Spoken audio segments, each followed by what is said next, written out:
Happy holidays, everyone, and welcome to the Action Network podcast. I'm your host, Chris Raybon, and this is your NFL Week 13 betting preview. Today, of course, we're going to build a special holiday six-pack of Against the Spread bets with the help of my co-host, the Prime Minister of Degenerate Nation, Stuckey. Stuck, happy Thanksgiving, and congrats on winning a Titans bet. Yeah, washed out last week. 1-2 on the six pack though. I just can't get back-to-back weeks. I it was deserved 1-2. It's been a weird year in the NFL. Like a lot of these sides that have been so reliable for me. I'll watch the market on a Sunday, like Colts. I'm like, it shouldn't be 7.5. Gets hit by a couple big groups with max limits, closes 7. And they didn't deserve to cover. And then I bet on Tommy DeVito, which was a mistake. I tried to worry about that As one. Like soon as the soon as Giants are not a serious football team. put that game on. But the funny thing about Levis finally winning a Titans bet is He still it's Levis. locked up. It's locked up, like it's a clear winner. And then he throws a pick six, and then the Titans fumble the punt. And I'm like, here we go again. Unbelievable. Uh, Fortunately, they held on. Unfortunately for you, man, the injury luck in this Oh, podcast yeah. this year has been brutal. But yeah, Purdy got ruled out, and so did a Yeah. host of other 49ers, so they never had a chance. Um, but good call on your other two. And yeah, happy Thanksgiving to everybody. Thankful for everyone being with us for another year. And yeah, let's try to pick some winners. We'll go through the Thanksgiving games and uh, go through this whole card, try to find some winners. And wanted to make sure we got this out by Wednesday for everyone traveling and with plans for the holiday. Yeah, so we're gonna go through the three Thanksgiving games quickly, and then we will jump into our holiday six pack. So Chicago at Detroit is the first one up, and the Lions are 10.5 point favorites, 10 or 10.5, depends on where you look. The total 48.5. That's at 12:30 Eastern on CBS. 76% of the bet, 74% of the handle on the Detroit Lions, who are sitting at 9-2 against the spread. I'm gonna have more on this in the six pack. So, Stuck, I don't know if you have any quick thoughts you want to add now, or just wait till the six pack. Yeah, I I like the Bears, which means it's a loser because the 49ers I mean, the Lions just cover every single game somehow. I just think this line's a bit too high. And the one thing I'm worried about there here, do you think that there's anything to, I think it's probably a lot of noise, but Thanksgiving Day favorites are 54-30 against the spread, Yep. which gives me a bit of, I think double digit favorites are 10-0 against the spread on Thanksgiving Day. Um, it's not the biggest sample size, but I do think that this line is a bit too high for a divisional game. The Bears have played better since making the change at offensive coordinator. Caleb Williams looked pretty good last week, and I think that he can have some success here with his legs against Detroit and their man coverage. And Detroit's not healthy. They have a number of injuries. It doesn't look like Davis will go. It doesn't look like Decker will go. Montgomery's banged up. They've had some other injuries on the defensive side of the ball. And if you look last year, Jared Goff really struggled against this Eberflus defense. Yeah. Actually, we Now, like hold off on that because I got some stuff on that. I want to save that for the six pack, just because we have let's get to the other two games. You got anything okay. else on that? Because yeah, I got some good stuff on No, the I mean Goff. the Bears defense, I worry about their run day. Like their defense is still competent, but I mean they were turnover merchants last year. They do really miss Billings on the defensive line, and I think Brisker on the back end. But I think they can do some things schematically and do things that can give Goff some trouble. I mean, I don't know where the peak of the market is on the Lions, but I mean they're 9-2 against the spread. Like you rarely see stuff like this in the NFL. But yeah, I show value in the Bears, so we'll touch on this a little bit later. All right, Giants at the Cowboys. Cowboys favored by 4, 3.5 at some spots. The total 37.5. This is at 4:30 Eastern on Fox. 79% of the bets, 87% of the handle that we've tracked in the Action Network apps, public betting data on the Dallas Cowboys. And I know there's going to be some people that are going to come on the Giants, say, hey, they just got blown out. Dallas is starting Cooper Rush. They got injuries. I just don't think the Giants are a serious football team. I don't think they are enjoying playing football right now for their coaching staff, and I don't think they're putting their best foot forward to win games. Like starting Tommy DeVito in the first place is ridiculous. Now they're trying to like back off and say he's got shoulder forearm soreness. Yeah, forearm soreness. So like I don't know what's going on, but a big thing I noticed stuck was that Jermaine Illuminor, tackle for the Giants, he's iffy to go, and they already lost Andrew Thomas. So Illuminor went out in the third play of the game, and then it was a disaster. yeah, and so that like I don't think people realize how much of a disaster that is. Usually we're not talking about anyone but quarterbacks. Meaningful to the spread, maybe a few skill players, but for the Giants, especially with a guy like DeVito, whose pressure to sack rate is just ridiculous. This is significant. It was already significant with just Thomas going down. So I would take Dallas at almost any number inside of 6. I just don't think the Giants are competitive here. But what say you? Yeah, I mean, Evan Neal's limited too. He's terrible. He's terrible. I know, but still, like you're down to like, who are you down to? The Tommy DeVito of tackles. I don't know. So yeah, and then Tommy DeVito's pressure to sack ratio. Yeah, I mean, I thought the sample size wasn't huge. Like we saw with Malik Willis, maybe he could be improved. I thought maybe Dable had seen something, but no, that's not right. I could maybe be talking to the Giants if Drew Lock starts, but I mean, it's not the best spot for Dallas. Like they played Monday night and then they went on the road, pulled off a big upset as a double-digit dog. Now you're coming back on a short week and you're a favorite at home but they're where you've better. been They're just terrible all better. year. They're just better though. Like Dallas has had a lot of struggles this year. Believe me, I know I've taken some L's on Dallas, but this Dallas team, like this Giants team is like they have some pieces on the defense, but like Ojulari just went on. I like it's too few and far between, and this offense is a joke. I mean, yeah, they played Jalen Hyatt half the game. They took out Slayton. They're literally tanking. Like it's obvious to me. Like, it's so ridiculous. Like I don't know what the hell they were bench Tracy. It's like he's a young guy. He fumbled. So what? Like you're gonna bench him? It's Yeah, they that are was bizarre. tanking. They are tanking.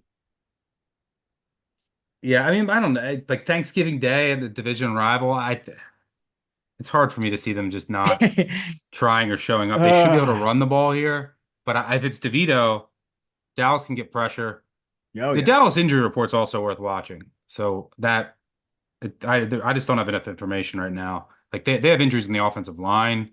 Yeah, They could be fully healthy on the offensive line. They might not be. The defensive backfield and the secondary, they could be healthier.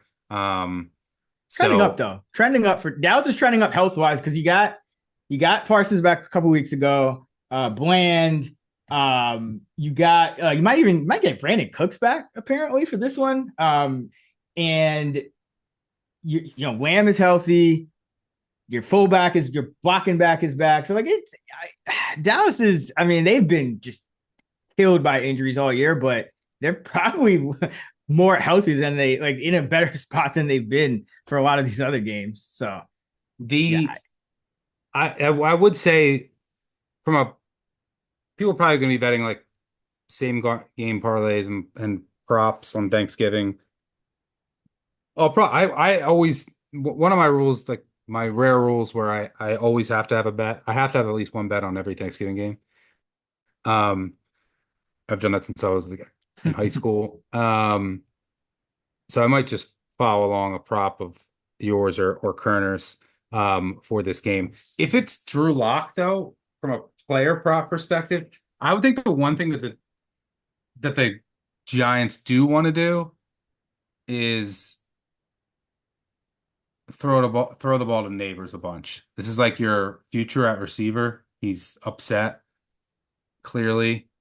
The locker room vibes aren't good, but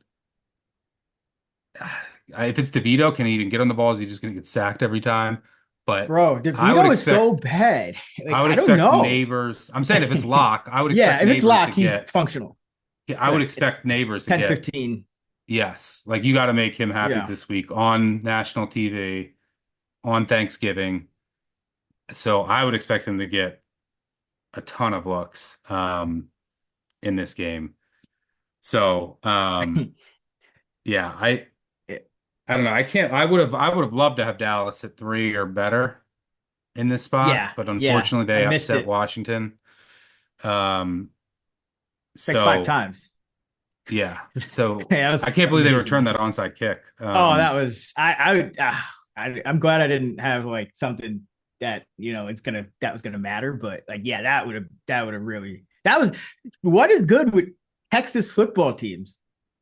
Dallas, Houston, just some of the craziest, sloppiest, wildest decision. Just like, oh man, I don't know how these teams practice, man. Like Yeah. it must be something. But So for I me, think all it's a pass. Doesn't matter. yeah, yeah. I mean, I'm probably not going to bet it, but it's Dallas or nothing. If people try to talk you into the Giants, just go watch some Tommy DeVito tape. Like, just trust me. Like, all of his production comes in like the third and fourth quarters. Like, because their Dable doesn't even want to throw the ball in the first half. That's how I know it's a Mara thing. And he's like, oh, let's get this guy some looks. But yeah, it's bad. It's bad in New York, and I don't know if it's getting better. All right, Miami at Green Bay. It's an interesting one. Little interconference showdown. I think we had did this exact slate on like a different holiday, like a Christmas or something, or is it definitely had a Miami Green Bay game a couple years ago. I think it was Christmas. But so this is a rematch of that, and the Pack favored by 3.5 in Lambeau. The total 47.5. Now this is a night game, primetime, 8:20 Eastern, on NBC. And the reason I bring that up is because it's going to be probably below freezing. That's what the forecast looks like right now. And we know that the Dolphins and Tua tend to struggle in that. So that'll be a narrative. But Stuck, I know you have some more on this. So I guess we'll just get right to the 6-pack, right? Yep. All right. So it's time for our NFL Week 13 holiday 6-pack. And just to recap, week 12, 3-3, but of course, Stuck won that Titans bet. So that's big. And so we won Will Levis, Cooper Rush, Bryce Young. Those are our 3 winners last week. So things are starting to it's that time of year. It's that time of year. For the new listeners out there, welcome. Happy Thanksgiving. And we do 2 points for our first 2 picks, a point for our third pick, and we do a point for our total, which we'll give out in the next segment. You sweep all those, you get a bonus point. 43-26 Stuck. So you still got some work to do. You are up first. Where are you going? Oh, embarrassing. For my first pick of the week, what week is it? Let me say 13. 13. Unlucky For my 13. first pick of the week 13 Sunday 6-pack, I'm going with the Carolina Panthers +6 at home against the Tampa Bay Buccaneers. Yeah, we're going back to Bryce Young. I mean, Bryce Young last week looked fantastic. Dealing. Just dealing. And I don't say that lightly. By the way, Bryce Young's one of only 3 quarterbacks to put up 25 or more against the Chiefs this year. Burrow and Allen are the other 2. But yeah, I mean, really, since he came back from being benched, he's been a different quarterback. And schematically, Canales is doing some of the things that I expected them to do early in the year. And like just the entire offense is coming together. The offensive line is healthy. So he's Mm-hmm. generally getting pressure. Excuse me, he's generally getting time to throw. If you just look at, expected completion percentage over expectation last year, he was, close to dead last. Before getting benched this year, he was dead last. And then since coming back, he's around 22 out of 36 qualified quarterbacks, and I think he's trending up. I was really impressed with what he did against the blitz Mm-hmm. and throwing downfield. I mean, he was 11 of 14 for 123 yards against the blitz. That's a Spagnola blitz. He was 9 of 16 for 165 yards on throws, 10 plus yards downfield. And some drops. There were some drops. Yeah, and there were He some almost everything was on target. major drops in that game. So, yeah, I think that this offense is trending up. Canales knows this Bucs personnel very well, and I'm sure this is a game that he's had circled. He knows where to attack this defense, and I think the fact that Bryce Young looked so competent against the Chiefs blitz will help going up against Todd Bowles. But I think the Canales familiarity will help. And by the way, Canales he knows Baker Mayfield really well as well, and we're starting to see Bryce Young come along the same way that we saw some of those improvements with Baker Mayfield. The Panthers defense is not good, but they're in a much better shape than they've been all season by a wide margin because they're just healthier across the board.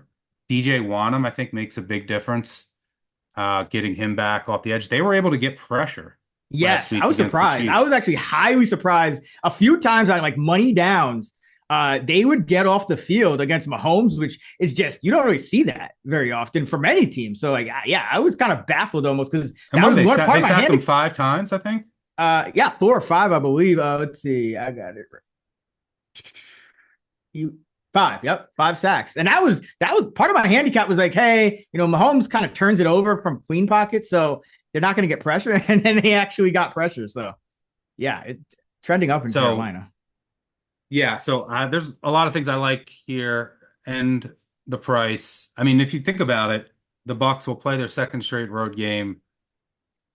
They were this in this price range against Tommy DeVito, and so of course I'm playing the Panthers. The Panthers have a way better offensive line, Mm-hmm. exponentially better, and their their defense e equally as bad. And Bryce Young is much better than Tommy DeVito.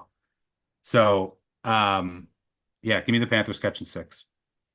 Yeah, I like this too. I will say, like, if anything worries me, it's probably just the Bucs. The Bucs offense, like Baker Mayfield, has been really good this year. Like some of the plays he's making, like he's gotten so much better at scrambling and just making plays on the move, and like I hope this Bucs offense is not like they could put up 50 in this matchup. That's the only thing that scares me. But I agree. I think the Panthers are way undervalued in the market because everyone kind of thinks Bryce Young is the same old Bryce Young, and he is like the way a Panthers fan explained it to me is like former Bama fan, watch him at Bama too, is like he's not gonna do like a lot of splash plays, but he's gonna string together just a bunch of good throws after good throws.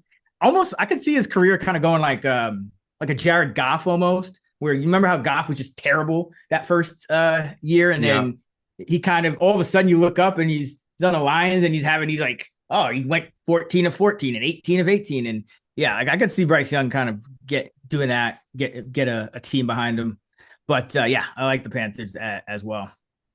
Okay. For my first pick and the second overall of the week 13 holiday 6-pack, I am going with the Tennessee Titans plus 5.5 at the Washington Commanders. And I've been talking about this for weeks now, but this Commanders team is just not as good as was perceived based on how they started the year. There's The a lot of cliff fallout. vulnerabilities. Yep, that's one. So there's and I'll just say this about the Cliff thing. I think I mentioned it last week, but his offenses tend to trend down around midseason, and there's something to that because he's not one of those coordinators that moves guys around and is trying to do a bunch of stuff with schemes and movement like that. He's more of, okay, let's master the the offense and master the positions you line up in. And so you get to this point in the season and you have 8, 9, 10 games of film out there, and Defenses adjust. yeah, you start seeing, because I mean, if you watch that Dallas game, maybe some people were surprised. I wasn't, because I thought the Dallas defense was going to have to show up there. Every time the Commanders had the ball, it was like Bryce Young, not Bryce, Jaden Daniels scrambles out of bounds for like a 1 or 2 yard gain. Or like they're just getting nothing in the pass game. Like Dallas was just all over. And that also helps them, if you kind of know what Washington's doing in the pass game, then you can kind of crowd the line of scrimmage and focus on your run game. And in his spot, They don't have any running backs. Eckler, almost certainly not playing. Concussion, went to the hospital. Hope he's okay. Brian Robinson has been dealing with nagging injuries all year. Got hurt, left, came back, didn't do much. Could be out this week. They're looking at like practice squad running backs. So that's big because you have Jeffrey Simmons and Devondre Sweat in the middle for that Titans defense. So it's going to be tough to run up the middle. You're going to probably need some, Daniels on the edge and things like that. But that's easier to sniff out this time of year. And we saw the Cowboys, and really the last 3 or 4 opponents for Washington have kind of been sniffing out Jaden Daniels and in the run game. And so I think this Tennessee defense, which is, I think, underrated. I know they got some guys on IR, but 5th in early down success rate, 5th in early down pass success rate, 8th against the pass, 5th against the run, 4th in yards per drive allowed. This is a pretty good defense. And I think that you look at what Washington has, really, it's Terry McLaurin. And Terry McLaurin's kind of struggling lately. If he wasn't for that long catch at the end, 4 catches for 20 yards. So he's been quiet for long stretches. And, it wasn't just, I thought it was just going to be the Eagles game because they have great corners, but he's been kind of quiet for long stretches at times. You got 2 offensive linemen banged up for Washington, Wiley and your center. Your kicker just went on IR, Seibert. And that might be a good thing. Right. Yeah. Right. And then on the other side of the ball, because we know that this is where the Titans could throw the game away. Listen to the defenses Will Levis has faced this year. Pass defense DVOA. Minnesota, number 2. Houston, number 4. Chargers, number 7. Chicago, number 10. Green Bay, number 11. He faced 5 of the top 11 pass defenses. In the last 3 weeks, Minnesota, Houston, and Chargers, that's 3 of the top 7. And he, against those 3, 53 of 78, 748. So, almost 10 yards an attempt, 5 touchdowns, 2 picks, a lot of sacks. Now, this is why I like the Titans in this spot. Well, first of all, Washington's 25th. They're one of the worst defenses. This is the worst defense. The worst defense he had faced before this, the Jets, and they're 20th. And we know their talent is a lot better than 20th, and they get pressure at a high rate. So this is easily the worst defense Will Levis has faced. But if you look at Washington's pressure rate, this is where I think if you're a Washington fan, you got to be concerned. So last week, Dallas had no Zach Martin, no Tyler Smith. Probably arguably their 2 best linemen out. Washington gets an 11.8% pressure rate in Washington against Cooper Rush. Nothing, no pressure. So I started looking back. Okay, is Washington getting pressure at all? Against Philadelphia, 32%. That's actually one of the lowest pressure rates of the season against Philadelphia. Jalen Hurts is getting pressured 44% of the time.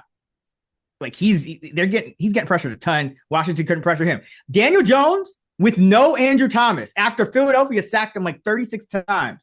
Washington plays Daniel Jones, no Andrew Thomas, 24% pressure rate. That's poverty right there. So Washington's getting no pressure. We know that's what tends to screw up Levis. So this is going to be by far the easiest defensive matchup that he has faced. So if he's playing well against the number 2 defense in Minnesota, the number 4 Houston, and number 7 Charger in back-to-back weeks, yeah, he might do some work here. This Titan offense might look the best it's looked all year in this matchup, and they should be able to run the ball in this matchup as well. And when they're able to run the ball, that's really when they've had their wins or their close losses. So love Tennessee in this spot. Wouldn't be surprised if they pull off the outright upset here.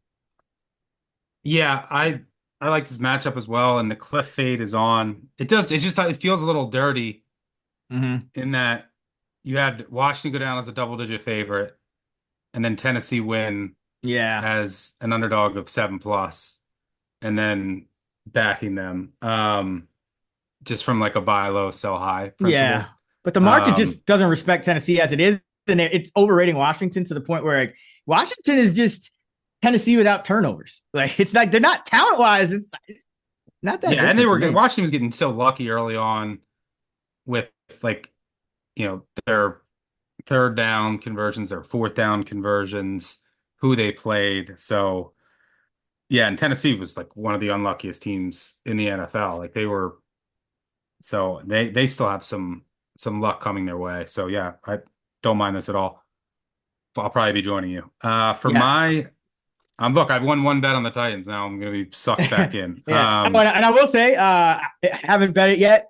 Seeing if we get a six, I doubt it, but we might actually get a six just because I think everyone's like casual looking at this as Washington get right spot and Tennessee, come back to earth spot. So we might get back to a six. So be patient. Yeah, and in that dead range right now, we'll wait Yeah. as well.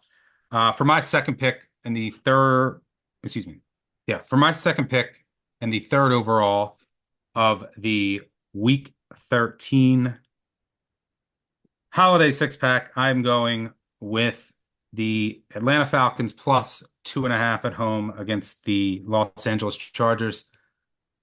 Just like that last bet that you talked about, I'm waiting on this. Maybe we get a three. I doubt it, but wouldn't matter for the contest. But I'm holding out hope to see if we do get it. I had this spot circled since the summer. This is a brutal scheduling situational spot for the Chargers, who come off a short week, hyped up game in the Hard Bowl. They have the Chiefs on deck, and the Falcons are coming off of a bye, and the Chargers are traveling across country to Atlanta, and they're dealing with injuries. I think the key one here is Dobbins. I don't Mm-hmm. think he's going to play.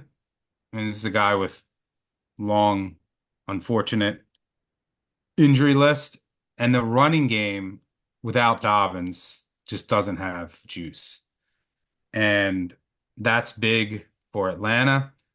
Atlanta doesn't get any pressure off the edge. They can get a little bit up the middle. Hopefully that's what they do here, but they get like none off the edge. But the Chargers tackles already kind of take that away.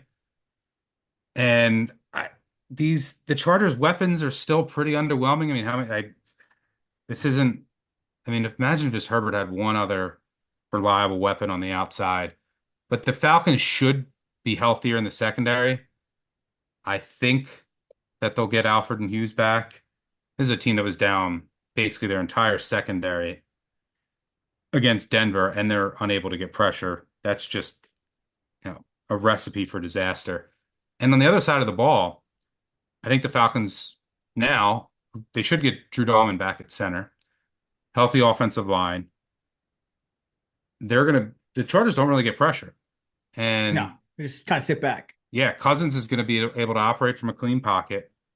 His split differential is drastic between when he's kept clean and when he's under pressure. He will be kept clean here.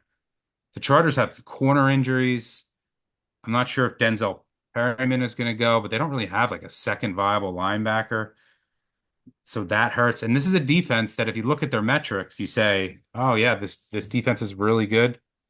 It's well schemed, but I'm not sold on their defense. And I'm not sold on their run defense. If you look, like their run defensive metrics look pretty good. Who have they faced that can run the ball?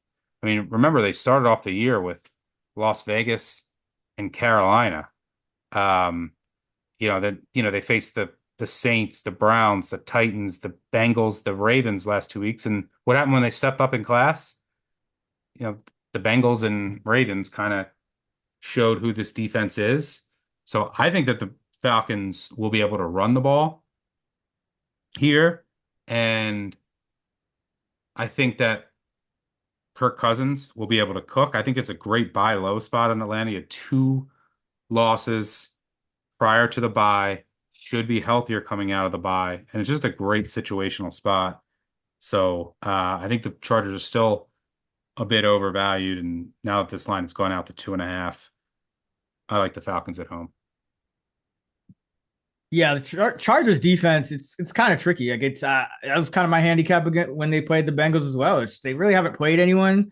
It's hard to gauge. But they're so weird in that, yeah, they play very sound defense, and this looks kind of a sound overall football team, but it's not like it's not a scary team. Like they're good, but they're not scary. And yeah, on the road against a solid Falcons team.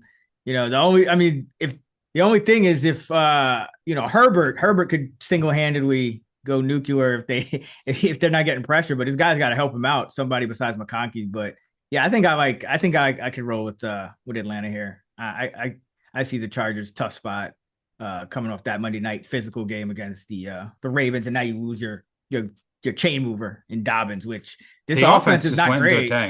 Yeah, it's not great because like the way they're playing offense, they're not asking Herbert to kind of put everyone on his back, and it's worked out. But now without Dobbins, it kind of changes the calculus a little because Gus Edwards has nothing left. Hassan Haskins probably wouldn't be up if they knew he had to be the number 2. And Vidal, I saw him in preseason, he didn't look too great. So yeah, and now Quentin Johnston's going back to Quentin Johnston. I mean, how is Will Dissly your second, essentially your number 2 receiver like that? I did not think that dude would be relevant again. So yeah, Chargers probably another one of those teams started hot. It's the worst schedule in the NFL. Yeah, it's a little bit of a come down for this Charger team. I see it.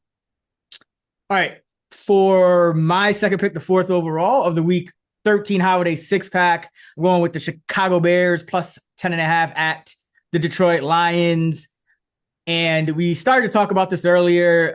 Wanted to hold off on the Goff stuff, but so as you started to allude to, faced them twice last year, week 11. Detroit was an 8-point favorite at home. They only won by 5, 31-26. Goff, 23 of 35, 6.7 yards an attempt, 2 touchdowns, 3 picks, and a couple sacks. He's a little just off. I had the Bears in that game, by the way. The Bears were up 12 with like 5 to go in that game. Justin Fields was dancing on the sidelines. That was that game. I'll never forget that. Yeah, I was like, really, bro? Like, you never win, and you're going to act like you've been there before, bro. And they didn't. But, yeah, so it was, one of those games, one of those defenses where Jared Goff just didn't look right. It's every once in a while you see those kind of matchups. And the good thing about this is it repeated itself. So it wasn't like, oh, this is a one-time thing. Week 14, 3 weeks later. So it's perfect time for, this Lions team to, fix what they did wrong and get back to it. This time they're a 3-point favorite on the road. They lose 28-13.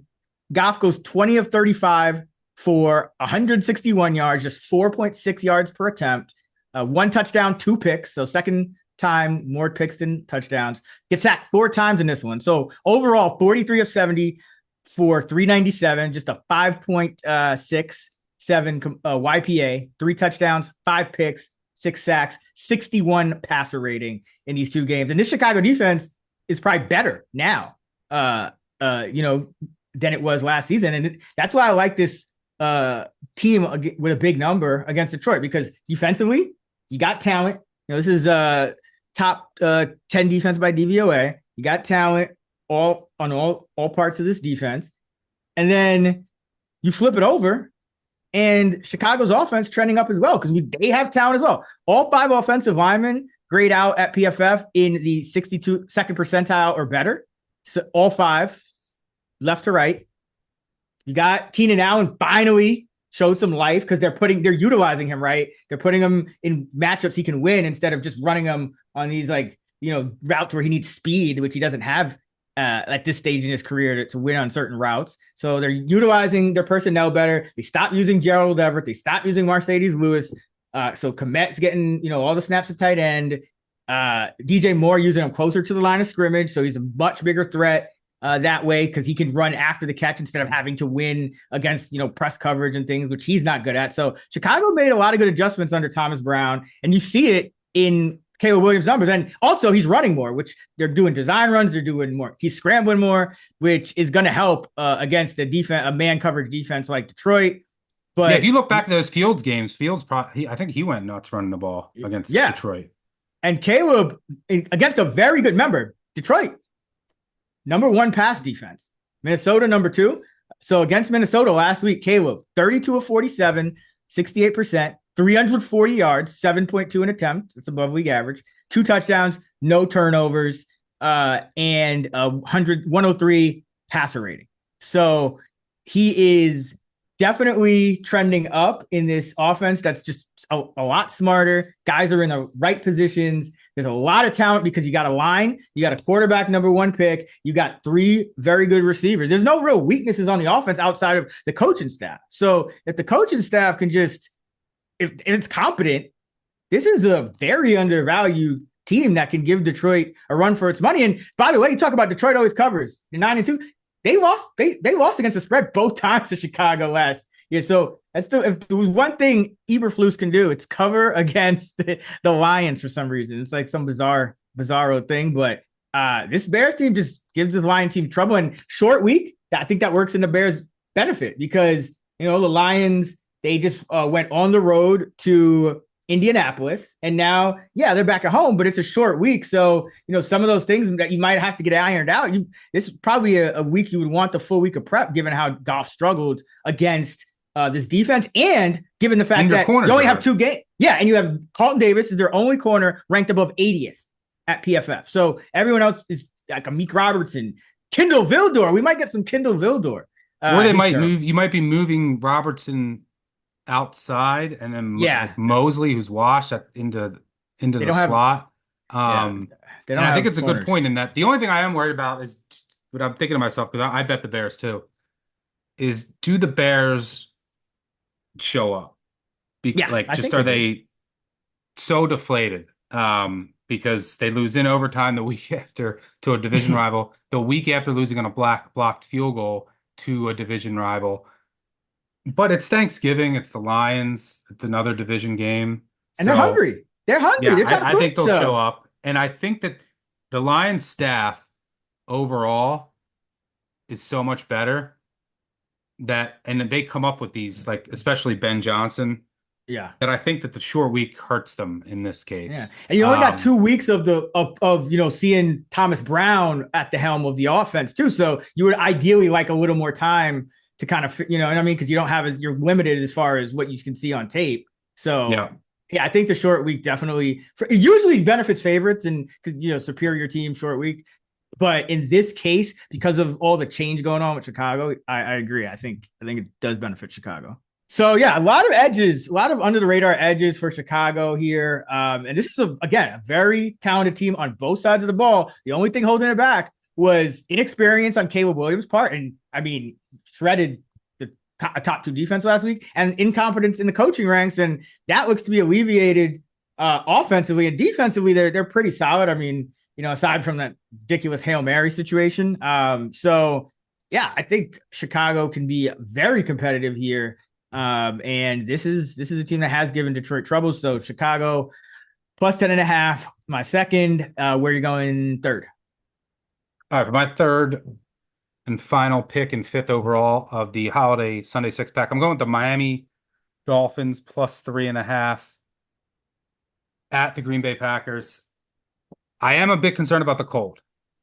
Right, 2 in the cold. He's not been good. The Dolphins are a warm weather team. But I think that they're more built this year to play in conditions like this.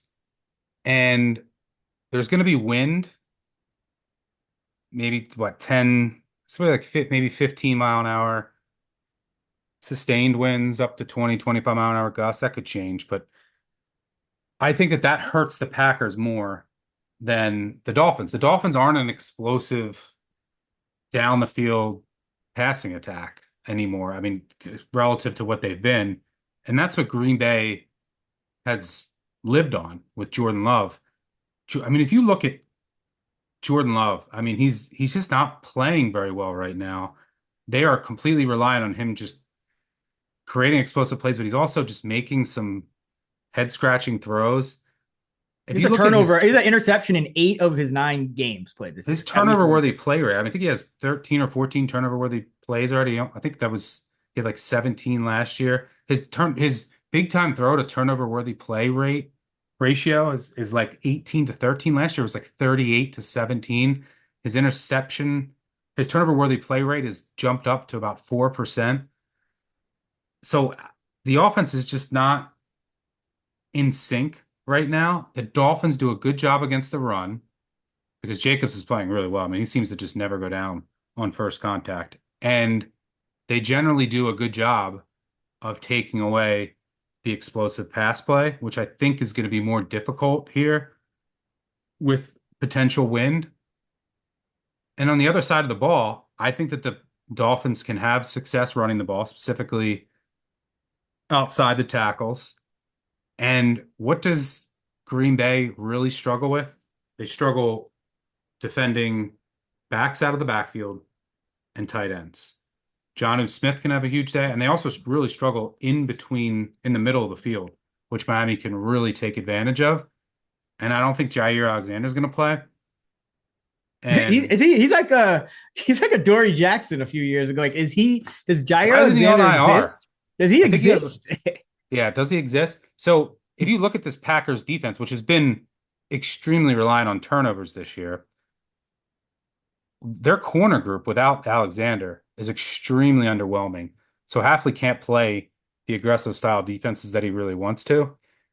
But I think Miami can have success running the ball. They can have success throwing to their backs, success throwing to Jonnu, and then that's going to set up just some downfield open, not over the middle of the field crossers for Waddle and Hill. The Miami offense is rolling right now. The Packers, I mean, they're in desperation mode. They need every win. I think Packers have been a bit fortunate this year, just overall. This defense has issues. The offense has issues right now. You know, they have the Lions on deck. They just beat the 49ers, a game they really wanted. Wouldn't be surprised if they're just a little flat here. But if you look at what the Packers should have lost to the Bears. They block a field goal. They get the 49ers practice squad. You know, they beat the Jags by 3. They beat the Texans by 2 at home. That looks worse and worse by the day. We'll talk about the Oh, Texans later. do we have to? Um, they should have lost. They got outplayed by the Rams. Should have lost that game. You know, they lost at home to the Vikings. They lost at home to the Lions. It's like their overall body of work is really not that impressive for a team that is currently sitting at 8-3 on the year. I think the Dolphins are trending up. Yeah. And yeah, give me the hook there. Now, the only thing that I still can't crack it, but did you make anything of the favorites on Thanksgiving?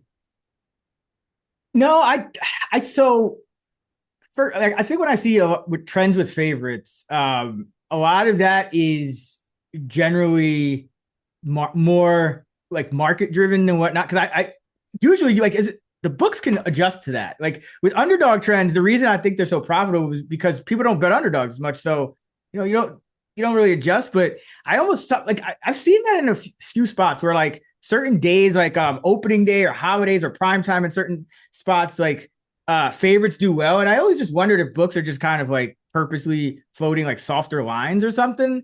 But I mean, when I hear that stat, I just think it's going to regress. Like, because there's no real rhyme or reason behind it, you could say. I mean, I think there is a little bit to a superior team on a short week. Thursday night football, I think favorites do well as well. So maybe that's it too, but not to the point where it's like, oh man, like they have some special, superpower or something that is, it's like it's gonna continue. Like I don't see any reason for the trend to continue beyond 50-50 going forward. There's a lot of trends out there on both sides that just aren't predictive. So yeah, I Yeah, don't if I see don't have anything a reason besides for it, that. Yeah. if I don't have a Yeah. reason for it, then I don't. I don't care about Yeah. it, but it Yeah. is interesting, and you're definitely going to see it. But what But are your like thoughts? Do you like the Dolphins? yeah, so I do, and my only concern is the cold. So I don't. That's where I was kind of waiting to hear what you had to say, and like I do worry about this team in the cold because I don't. Dolphins are not a team that I end up betting on or against too much. So like I need to have a good read on them, and I just feel like every time uh they play in a cold weather game, like this narrative gets brought up, and I actually lost a bet. I think it was either last year or the year before. They played the Chiefs in the playoffs in a cold game. But that Standard. was like Yeah, but it's like they didn't show extreme. up. Like, I mean, it's below There were freezing. injuries too in that game were horrific. Yeah, People true. always forget that. But yeah, it's like so that does worry me. But I think that like I do think the Packers are a bit overrated. And listen, the thing about the Packers that bails them out is they're very well coached. They're well schemed, well coached. Like if you just watch their film, their play design, things like that, and especially now that you got Barry on defense out of there. I mean, that now it's like they're not just losing games because of their defense. Like this same team with Barry might be like 5-6 or some 4-7 or whatever it is. So I do think the Packers are running a little hot, and I think the Dolphins are underrated because they had this whole stretch of games where they just had nobody at quarterback. And so, I think that's always hard for people, even some professionals, to kind of adjust the numbers, correctly to reflect, the current state of the team. But this looks like that team that really good Dolphins team from a couple years ago, and they were just kind of blowing the doors off everyone offensively. And then their defense has pieces, man, and it's starting to play really well. So, yeah, I was looking at this. I'm probably gonna bet it. But yeah, I got to look at that cold weather thing more because that does worry me because it's not a large sample size. It's always like he's 0-4 and below freezing or something. So Oh, and I'm six, always I think. yeah, but it's still a small sample, so I'm always wary of that. But I know Goff is the same way, right? I think so. Yeah, I just got to look more into it, but I do think the Dolphins are the right side. And this is I think this is just missed the cutoff for our luck rankings. It's like if you have a gap of 30% or more, and it's like 29.9 or something like that. So yeah, the Packers have been very fortunate, and the Dolphins pretty unlucky. And I really like what they're doing on offense. Johnny Smith looks like prime Gronk right now. Like did not have that on my bingo card. Like he Has a huge matchup advantage this week. Mhm. Expect him to have a big day. The one you have Anthony Walker's out, not a big deal. They got Dotson at linebacker. The one area that I am concerned about because the Packers they just want to hit explosive plays downfield is Kendall Fuller will be out. Yep. Again, Storm Duck is in there. His numbers are good. If you look at like just his passer rating against, but he's played the games where he's played the entire game are against Tennessee, Vegas, and New England. So it hasn't really been the highest quality of opposing passing offenses. So I'm curious to see how he holds up against a really good set of receivers and good quarterback. But got to take the hook here. Give me the Yeah, Dolphins. I think you hit on the key. The key for me is the Packers live on pressure on defense, and when they don't get pressure, I think they give up over 8 yards an attempt. Tua Yeah, I mean, look at gets their the ball corners out. without Alexander. Yeah, Their but like corners are Tua not gets the good. ball out. So like you negate that pressure. Tua's getting the ball, I think the quickest in the NFL. So and you got 4 different guys that could just go after the catch. You got Tyreek, you got Waddle, you got Jonnu, and of course you got Devon Achane. So and you got some other guys too that are kind of like I think Jalen Wright has some juice and the rookie Washington as well. So you got some guys that can move. So you negate a lot of the Green Bay Packers defensive strength with this style of offense. And your defense if you're Miami, is pretty solid and probably is going to get gifted a turnover or two. So yeah, I think Miami is in a good spot. And I probably will be on them. The more I think about it, I mean, I don't know what is the code really going to do? Like, is Devon Achane going to not be fast or something? I don't know what the code is exactly going to do in this spot. But yeah, I like the Dolphins. Yeah, I think any wind hurts the Packers more because they want to throw it downfield more. And that's Yeah. where wind starts to impact you if it is over 15 miles an hour. And no Dobbs, who's quietly their number one receiver. So Yep. Yeah. In concussion protocol. all right. For my third pick and the sixth overall of the week 13 holiday six pack, I am going with the New England Patriots +3. Make sure you get the 3. Buy the juice if you can, but I like this at 3 here against the Colts. I think this is just a bad spot for the Colts. I know, like they're at home and they get blown out by Detroit. And our guy Evan Abrams always points out that teams that face Detroit, like the next week, just horrible against the spread. Detroit is a very physical team, and you already see it. Your best receiver week to week. Your center in concussion. I'm never betting the Colts a Colts game again. Their receivers, if I bet against them, they're all healthy and they play when they're not supposed to. If I bet against, right. If I bet on them, then their receivers all get hurt. It's ridiculous.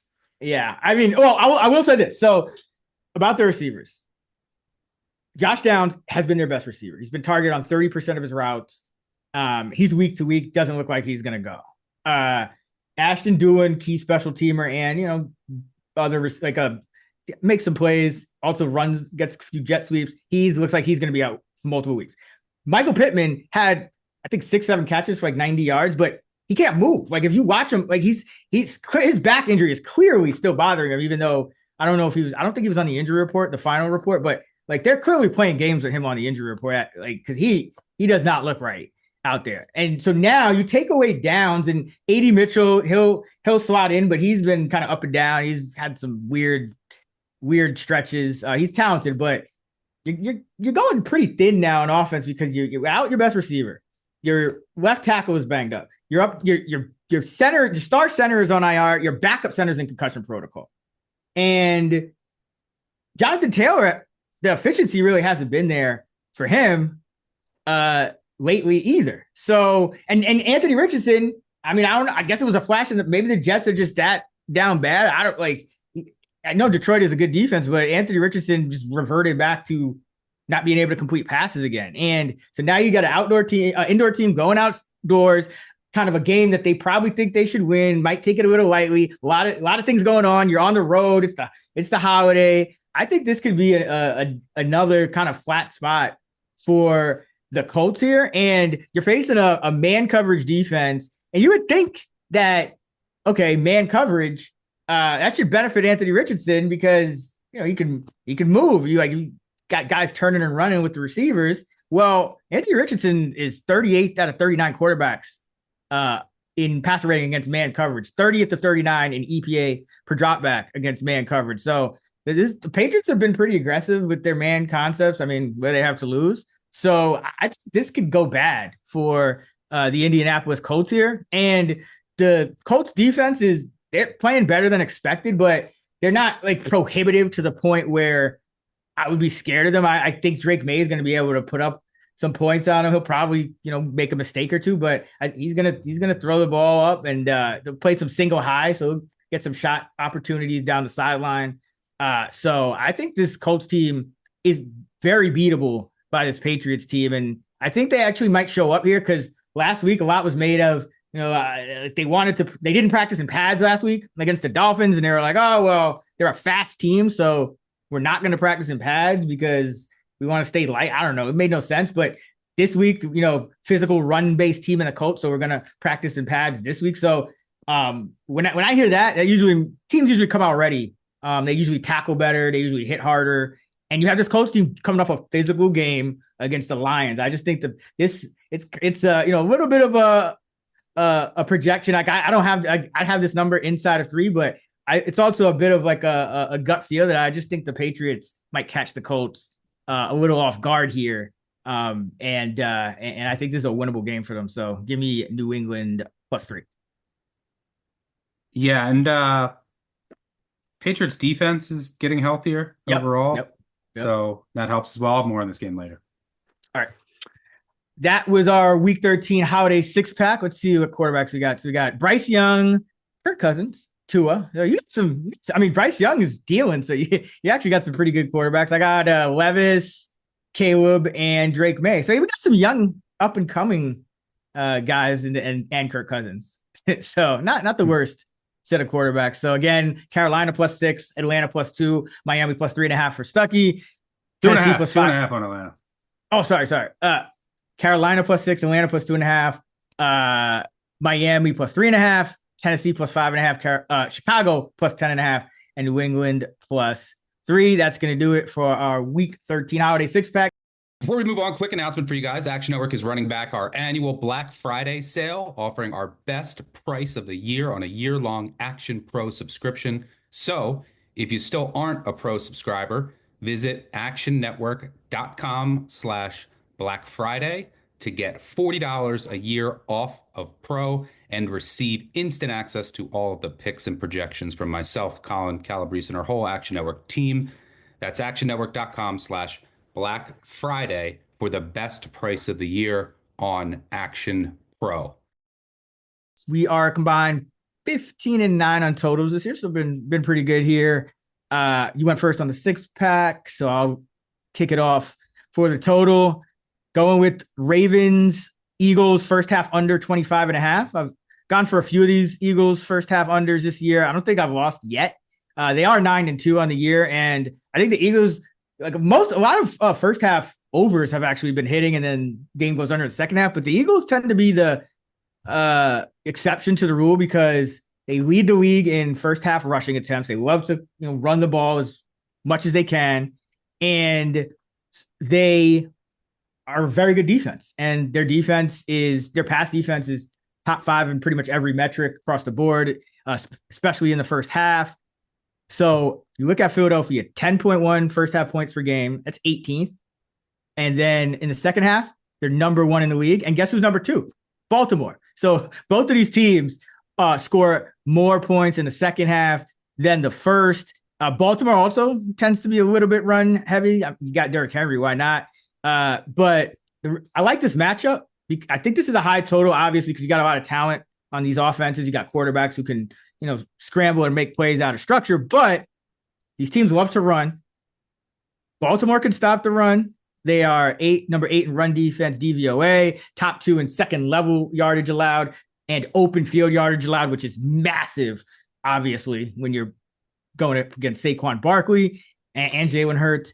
And Philadelphia's defense is excellent, number 5 in pass defense, DVOA, 9th against the run. So should be able to limit some of the just explosives that Lamar Jackson's been getting. Zay Flowers, Bateman, they're all playing really well. Philadelphia is also one of the best teams in terms of DVOA against tight ends, which is obviously key going up against Mark Andrews, Isaiah Likely. So I think this is a good defensive matchup. I think the full game total is probably a bit high too, but I mean, Stuckey, you've talked about it. These Baltimore games tend to fly over one way or another. A lot of that has come in the second half. Both of these defenses also top 10 in first half points allowed. So overall, everything kind of adds up here. I like taking these two teams that are going to lean on their try to lean on their run games early, I think.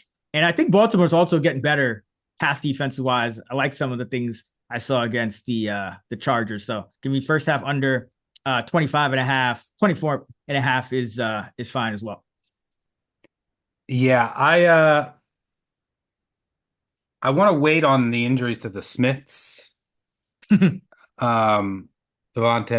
and Roquan, who I think are both important. Roquan, especially in this matchup, and same with Devontae.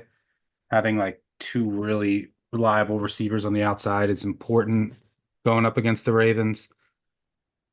But yeah, I mean at 2.5, I like the Ravens.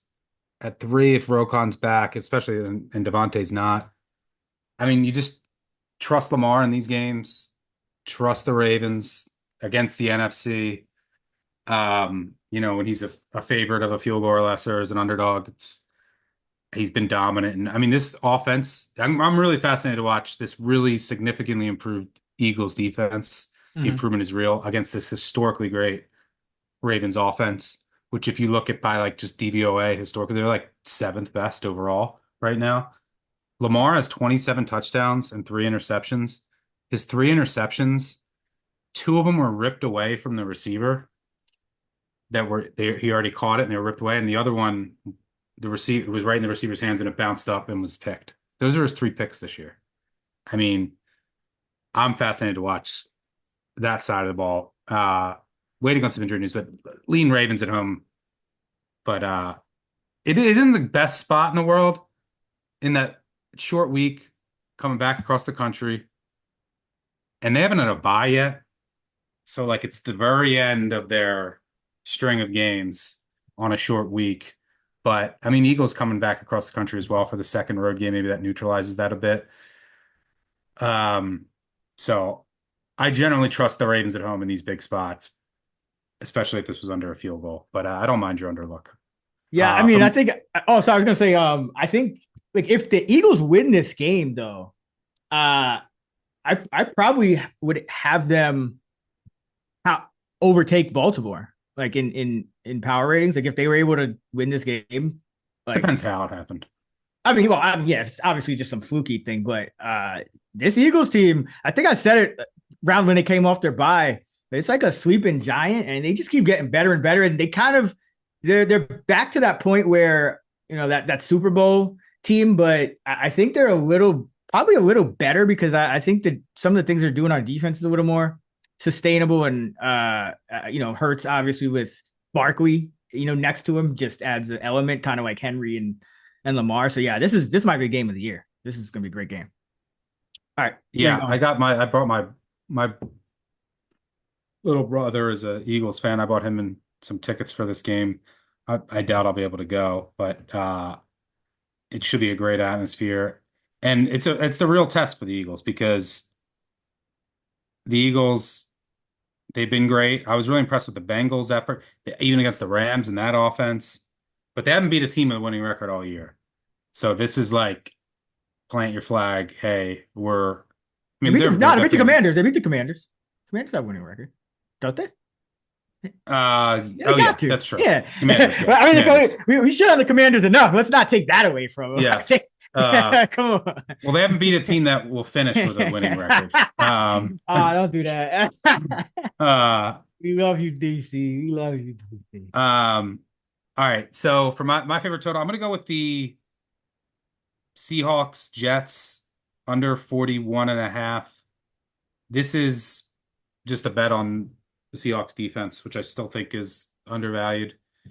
They're trending in the right direction across the board. I also think the Jets, the back end of their defense was they were all dealing with like lingering injuries. So I think they should be healthier here coming out of the bye.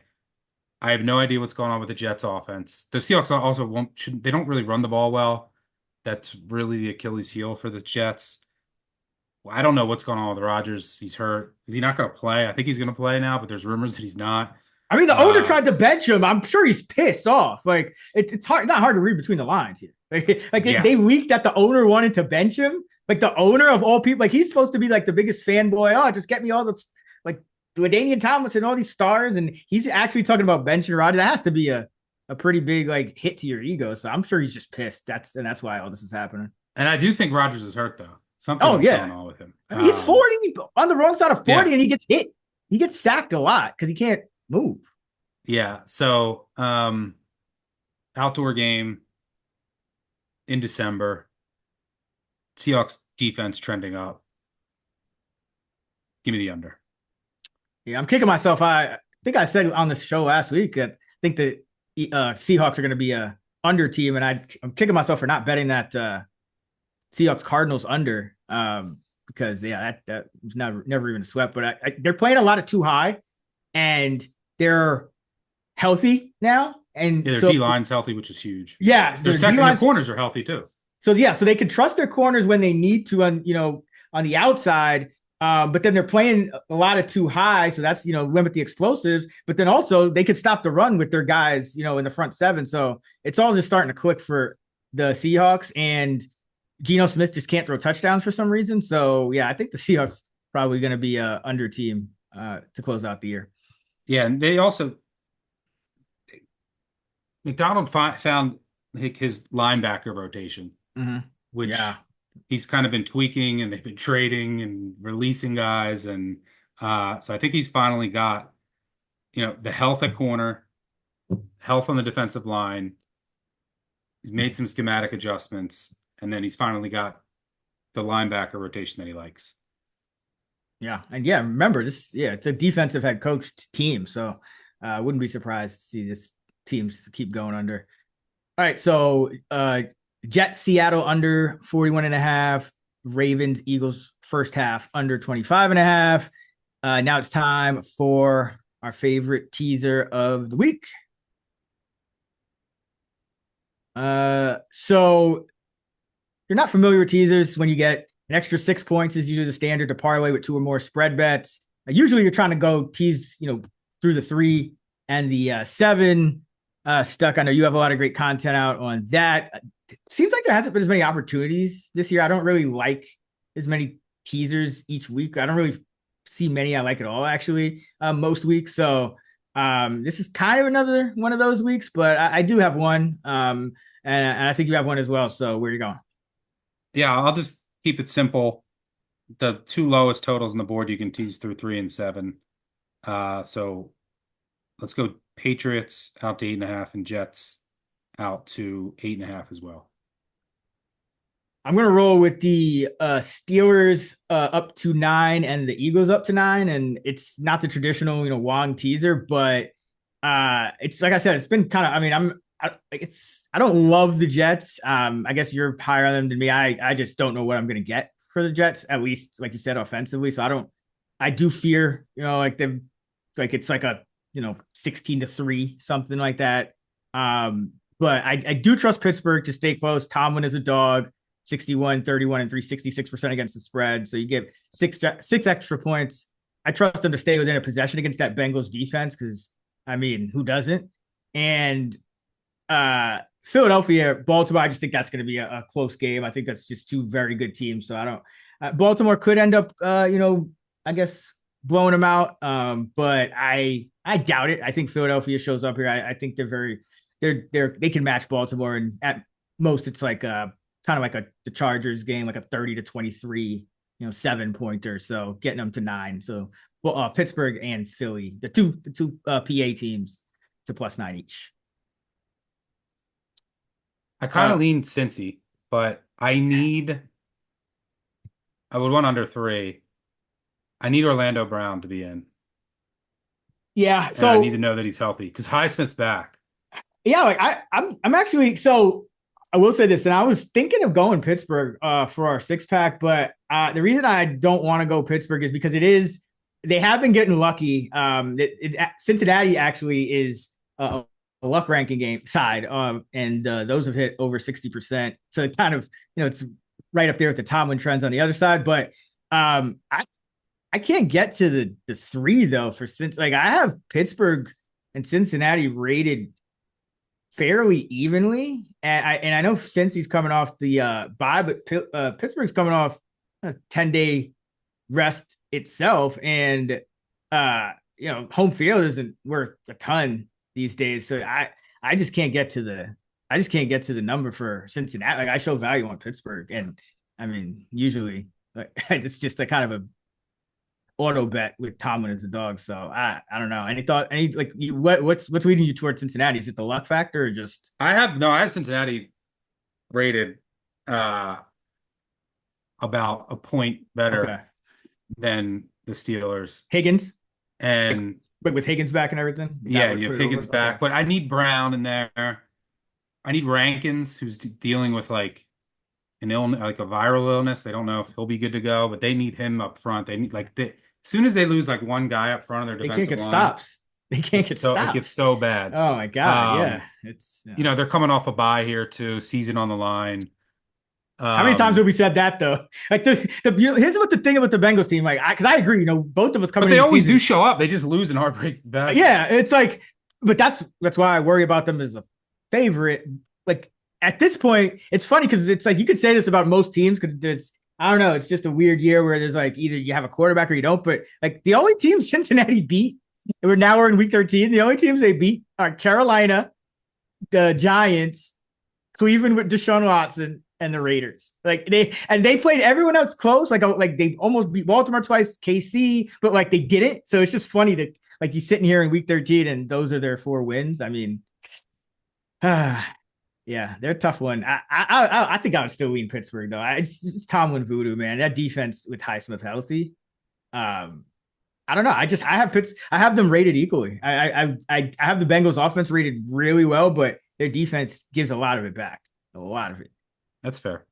All right. So that was our teasers. Jets, Jets up to 8, Patriots up to 9, and then Steelers up to 9, and Eagles up to 9 for me. Now it's time for our underdog moneyline parlay.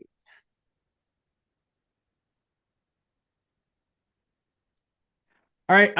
I'll keep it simple. I already talked about the Steelers. That's who I'm going with for my money line dog plus 135. I've just seen this too many times. Steelers just win games on the road when they're an underdog. I think Tomlin's almost 500 as a dog, like money line, just ridiculous. So give me the Steelers plus 135. Where are you going?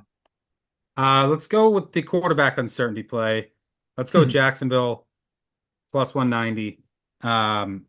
This line's way too high if Lawrence plays with the state of the Texans. The Texans' offense is broken. If you look, I was just talking about Bryce Young's numbers, like adjusted EPA per play since he's returned from his benching. Over that same span, Stroud is dead last among qualified quarterbacks. He's not playing well.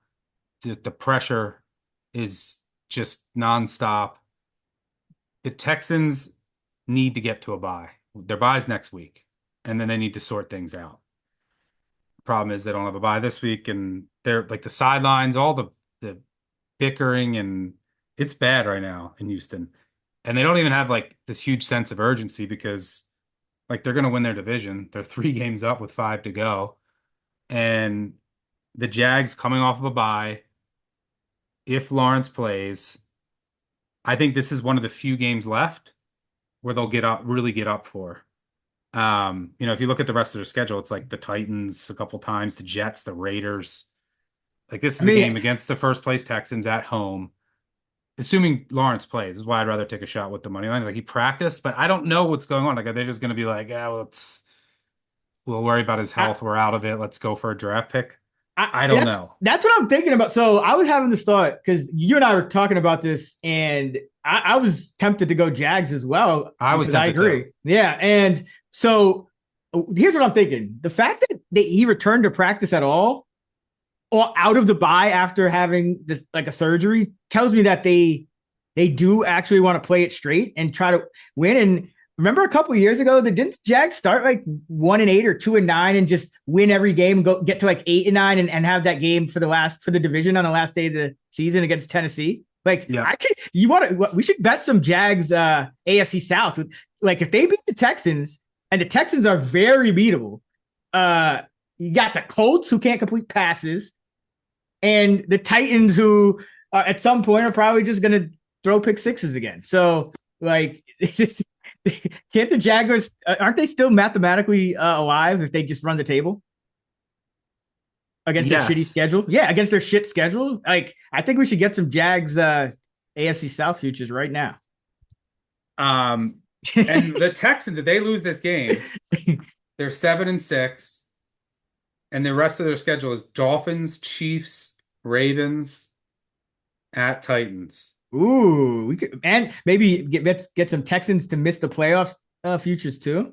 I hate to do it because I love Stroud and that, but like I've never thought so hard about a team. Like I've never wondered so much about a team. Like, what do y'all do at practice? Like I really would love to see Texans practices because I get the impression that it's like they practice and it's like they're like it's almost like it's arrogant, like they're like running all these plays and they're like a lot of talented guys and they're just killing it in practice and like they think it's gonna go that way in the game and it just doesn't and they're just like, oh, what's going on? Like it's just ridiculous. Like they just make it's so sloppy, so undisciplined. So yeah, a key loss for the defense is Jalen Petrie. Mm-hmm. He did a lot for them. I don't know if he's going to be back this year. He tore his pec. Definitely not playing this week. And then that means you got to like slide Ward down into that role. And then you have now Eric Murray on the back end. I mean, think about last week. They gave up 32 to the Titans offense despite 8 sacks. Like that's hard to do. And there was some busts on the back end. Like that's another reason why they need to get into the bye. So yeah, if Lawrence plays, I think the Jags are going to win this game. If I just and I will be on the Jags if I get confirmation that he's playing. And you got to be quick because this line will come down. But Yeah. What do you think it closes at? If Lawrence plays 3. maybe might stay at 3.5 because Jaguars just got beat 52-6, I think it was. So I don't know. Maybe there might be some. I don't know if it gets to 3, but yeah, it'll definitely come down from what is that, 5 right now? So yeah, I mean, when they played earlier this year, when I bet them earlier this year in Houston, and the Jags were winless at the time, I bet that +7. It closed 5.5. And that was in Houston. So yeah, I think it should be 3. Yeah, nothing comes easy to the Texans teams. Nothing comes easy. And even if you look back to last year, most of their wins were close. Like they blew a couple teams out when Stroud first got hot, like in like first 5-6 weeks of the year, and then everything else was close, pretty much. So yeah, this Texan team, it's kind of like the Chiefs almost. It's like you just big, like they're good, but they're not like they're not going to win by margin very often, and not in this state anyway. Okay. Time. Oh, so if you parlay Pittsburgh +135, Jacksonville +190, you get +582 for your parlay. All right, time for best of the rest, which are the games we did not discuss in any other segment. First up, we have the Kansas City Chiefs hosting the Raiders on Black Friday, 3 Eastern on Prime Video. The Chiefs are 12-point favorites. The total is 42.5. I want to take the Raiders. It's interesting that it's a public side though. So, but it's also a luck ranking game in favor of the Raiders. Raiders are 30th in luck. Chiefs are number 1. So unlucky teams have been 127, 74, and 6, 62.8%, dating back to 2018. So this is a lot of points. The Raiders haven't always stayed close, but this Chiefs team, man, I don't know if they're gonna get their blowout. Like, and we saw this Raiders team play him hard. Aiden O'Connell, 8-2 against the spread. Antonio Pierce with everyone else, I think he's like 2-9 or something. With Aiden O'Connell, 8-2. So I lean Raiders, but what do you think? Yeah, it's probably a stay away for me. I mean, the Raiders have been unlucky. They're recovering like 10%. They've recovered like 10% of their fumbles. Yeah. The league's worst. 10% of all fumbles in their games. League's worst turnover margin. It's a short week for O'Connell, who's now in his 2nd year and will be on his 4th play caller already. Like, I don't know if that's ideal. And we don't know if he can like fully grip. Like he might not go. There's still an outside chance of that. And then I don't want any part of Desmond Ridder. The Chiefs' pass defense, I've been saying this for a month, is vulnerable, and they lost Watson, which hurt because they don't have any depth at corner. But early in the season, they were just benefiting from, injuries on other teams. But I'm not sure the Raiders are the team that can fully take advantage of that. Raiders want to take away the explosive play. The Chiefs don't have any. The Chiefs' offense is getting closer to like their defense is trending down and their offense, I think, is trending up. But betting the Chiefs is double-digit favorite. No thanks. This is Nah, you guys, I think it's Raiders or nothing. I mean, like I wish this game was in Vegas and the other game was in KC because haven't you bet the Raiders Chiefs? It always seems to be the same games in the holidays, but I feel like I remember you betting. Well, I bet the Raiders +10. Yeah. In Vegas. So now this is 12. So yeah, I mean, I could see the. I would need 4. I would need 4 if I had 14. Yeah, I'd definitely bet it.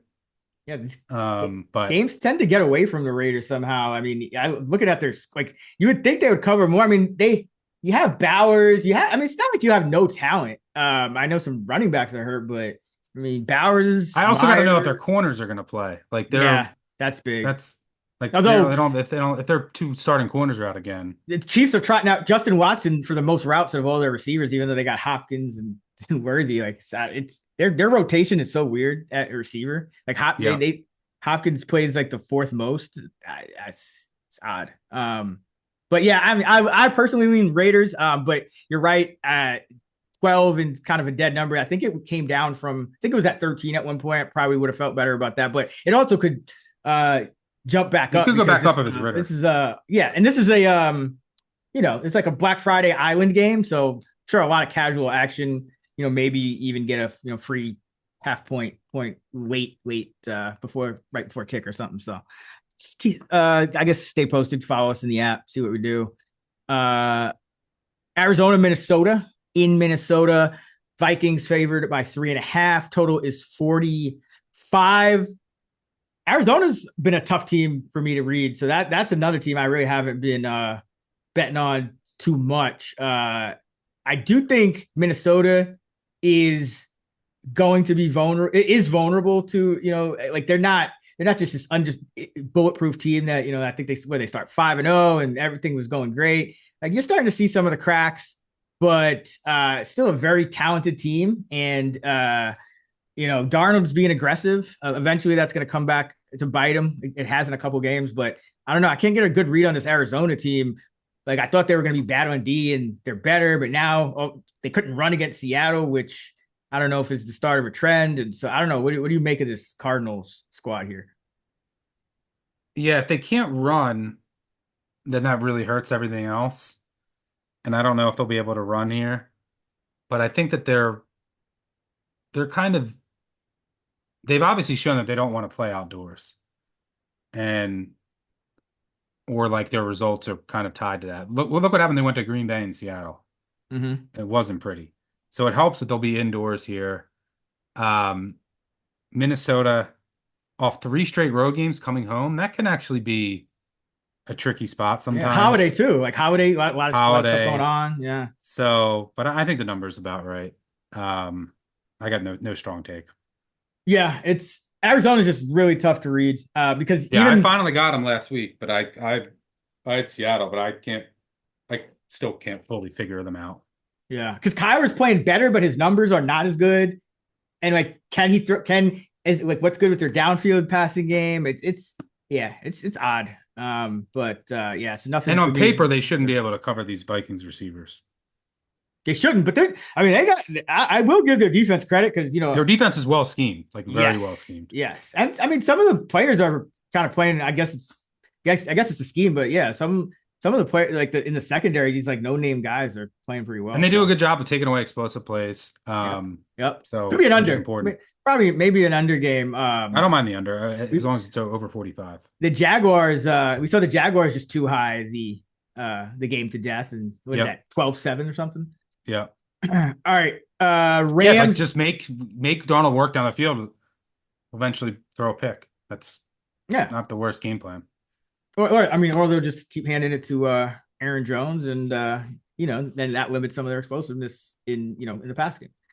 All right. Rams at Saints. Saints are 3-point underdogs at home coming out of the bye. The total is 49. I know you like the Rams in this one. You were thinking about them for the 6-pack. So talk to me.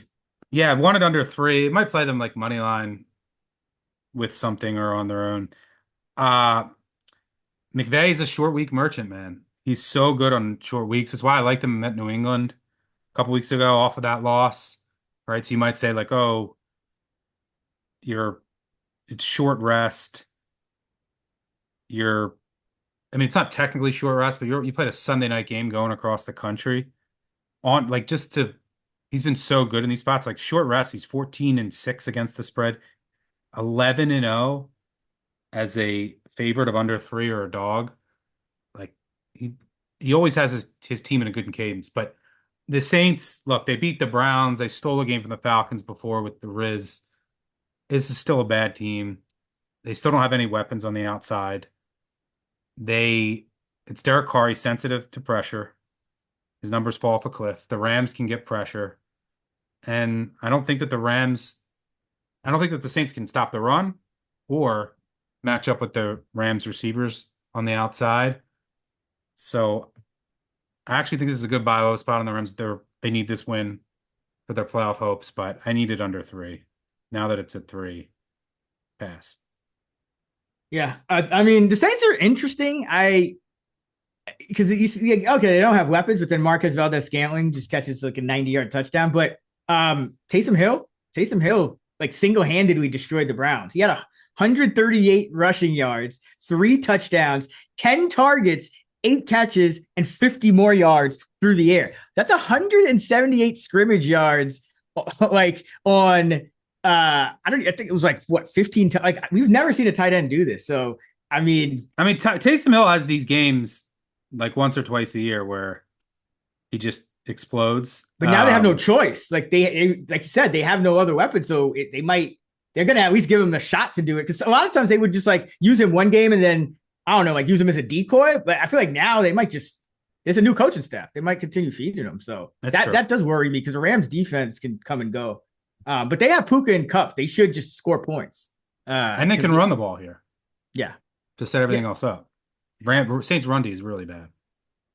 Yeah, I mean, I'm sure, coming off the bye, they'll be a little bit better. But yeah, it's stay away from me. But I get going with the Rams. But I just feel like I don't know as much about the Saints anymore. The new coach, it's not like reliable fade Dennis Allen anymore. And then like we got Taysomed when we were both on the Browns, and we got Taysomed, which I mean, it's so like I don't know. The Saints a little sneaky. I want to see a little more.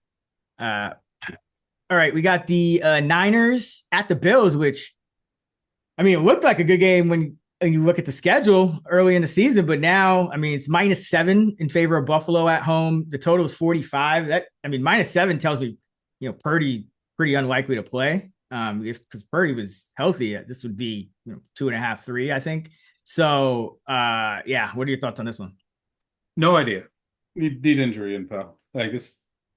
So if Purdy's out, and like Trent Williams is out and Bose is out, and then this probably should be 7.5. But if not, if this is this price and those guys are in, I would like the 49ers. But how healthy is Purdy? I don't know. Way too much injury uncertainty. Bills should be getting healthier too out of the bye. Yeah, the receivers and Kincaid. Yeah, so at this price, if everyone is out for the 49ers, I would lean Bills. But it's hard pass. Way too much uncertainty for a Tuesday. Yeah, and it's also one of those spots where even if guys are out, I felt like they didn't really show up last week. So this might be a week where, like you get, even if it's like, Brandon Allen again, it's like you get like, Debo's best effort in a monster Kittle game and McCaffrey puts, like this is. You need Trent Williams though. The offense, people didn't talk enough about that he was also out. Yeah. You had Purdy out and Trent Williams. And then obviously you miss Bosa too. But who's the key to their defense? So there's other guys besides just Purdy. I mean, yeah, I would expect a better effort this week, but if you don't have all those guys, that makes it tough. So yeah, too much uncertainty as of right now. I mean, the thing is they were in that game against Green Bay. They got unlucky. Like they were in it like in the third quarter driving, and then you had the turnover, you had the 4th down stop. There was some plays in that game that were unfortunate for the 49ers. I mean, they deserved to lose, but 38-10 was extremely misleading final score. But I need to see who's in for the 49ers. Yeah, I mean, just the line being where it is kind of tells you that it's not too optimistic for San Francisco. All right, that's a wrap for us. Again, happy Thanksgiving. We really appreciate you listening and allowing us to be able to do this for a living. So we hope that took away valuable info, and be sure to hit us up if you have any questions. You can find Stuck on X at Stuckey2. I'm at Chris Raybon. You can hear Stuck on the Big Bets on Campus pod talking college football. Of course, I'm on the Fantasy Flex with Sean Kerner talking props, DFS, player projections, all that good stuff. Until next week, happy Thanksgiving. Let's give this money and let's get this money. Let go. Happy Thanksgiving.